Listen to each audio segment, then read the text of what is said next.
This is a short tutorial on how to make the daisy picot. So to start with, I'm going to make a ring with one shuttle, and I have cut this from the ball, of 3 stitches.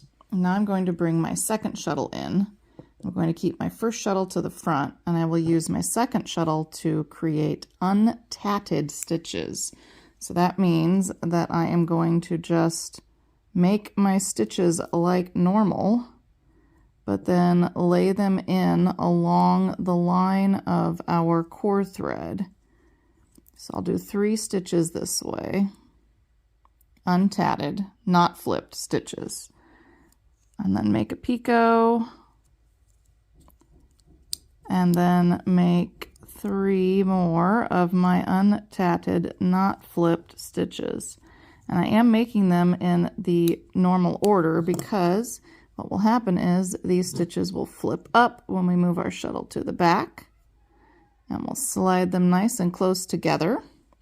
And now we are going to take our first shuttle again and come in here and pull this core thread nice and snug. And what that will do is that will create our daisy loops up here along the outside edge.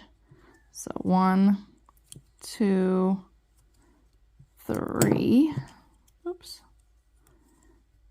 just like this. And what happens is that as you make those untatted loops, it locks them in along the outside edge, so you get this really fun daisy picot that is made using 2 shuttles and unflipped stitches.